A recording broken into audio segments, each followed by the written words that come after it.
बिस्मिल्लाहिर्रहमानिर्रहीम बिस्मिल्लाहिर्रहमानिर्रहीम। अज़ीज़ तालबात अस्सलाम वालेकुम। बेटा थर्ड ईयर इस्लामियत इलेक्टिव में हम कुरान पाक के तफसीर के हवाले से जो माखिज़ हैं उनका जायज़ा ले रहे हैं। आज हम अपने इस लेक्चर में जो लास्ट माखिज़ हैं लुग़त अरब और तदब्बर व इस्तिंबात उसके हवाले से बात करेंगे।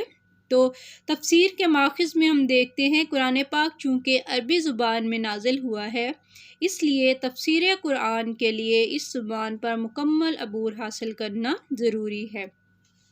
कुरान करीम की बहुत सारी आयात ऐसी हैं कि इनके पस मंज़र में कोई शान नज़ूल या कोई और फ़िक़ही या कलामी मसला नहीं होता, इसलिए उनकी तफसीर में रसूलुल्लाह सल्लल्लाहु अलैहि वसल्लम या सहाबा इकराम या ताबईन के अक़वाल मनकूल नहीं होते। चुनांचा अब इसमें मुफस्सिरीन जो है इनकी तफसीर का ज़रिया उनके पास सिर्फ़ और सिर्फ लुग़त अरब होती है, लुग़त की बुनियाद पर इनकी तफसीर की जाती है। इसके अलावा अगर किसी आयत की तफसीर में कोई इख्तलाफ हो तो उस हवाले से फिर जितनी भी मुख्तलिफ़ आरा हैं उनको इकट्ठा किया जाता है। उन आरा में फ़ैसला करने के लिए जो लास्ट अपॉर्चुनिटी है वो भी इल्म में लुग़त के हवाले से जो काम है उसमें वही काम लिया जाता है। ये तो हमारा पांचवा था माखिज़। छठा जो हमारा फिर लास्ट पे आखिरी माखिज़ तफसीर कुरान के हवाले से है वो है तदब्बर व इस्तिंबात। तदब्बर का लफ्ज़ जैसा कि आप जानते हैं गौर फ़िक्र, और इस्तिंबात जो है ये फ़िक़ही टर्म में यूज़ होता है। इस्तिंबात का मतलब होता है किसी चीज़ को गहराई से खींचना, निकालना। फॉर एग्ज़ाम्पल के मसाइल जो है वो सीधे सीधे ना हों, उन पे इल्म के हवाले से इल्म की डेप्थ में उतर के अक़वाल के हवाले से उन्हीं चीज़ों को गौर व फ़िक्र के ज़रिए जब वो चीज़ें सामने लाई जाती हैं तो वो इस्तिंबात कहलाते हैं। तो तफसीर का आखिरी माखिज़ तदब्बर और इस्तिंबात है। कुरान करीम के नुकात ऐसा बहरे बेकरां हैं जिसकी कोई इंतहा नहीं। चुनाचे जिस शख्स को अल्लाह ताला ने इस्लामी उलूम में बसीरत अता फ़रमाई हो वो जितना इस पर गौर व फ़िक्र करता है उतने ही नए नए असरार व रमूज़ उसके सामने आते जाते हैं।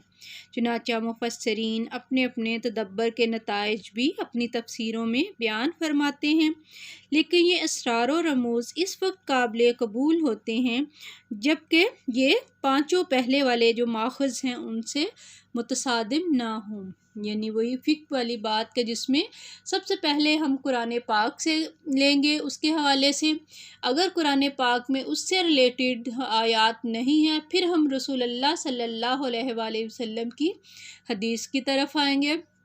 अगर उस हवाले से हदीस में भी कोई नॉलेज नहीं है फिर हम उसके बाद आते हैं अक़वाल सहाबा पर, फिर ताबईन के अक़वाल, फिर उसके बाद जो है लुग़त अरब, और लास्ट आखिर में यानी अल्लाह ताला ने ये नहीं कहा कि अब वो ओपन क़यामत तक के लिए इंसानों को जो अक़ल, सेंस, शऊर दिया है और कुरान पाक में बेसिक चीज़ों के हवाले से सारे के सारे रूल्स अल्लाह ताला ने दे दिए, उन असूलों पर चलते हुए कि ऐसी हमारी राय जो कुरान और सुन्नत के मुतसादिम ना हो, कुरान और सुन्नत के रूल्स के मुताबिक, असूल के मुताबिक हूँ, तो वो वाली जो है बयान जो है या कह लें वो दलाइल जो हैं या वो माखिज़ चाहे वो लुग़त अरब हो या वो तदब्बर, गौर, फ़िक्र ये चीज़ें हों तो वो उससे अगर मुतसादिम नहीं है तो ये फिर गौर फ़िक्र जो है उसमें अपनी राय दी जा सकती है। लिहाजा अगर कोई शख्स कुरान की तफसीर में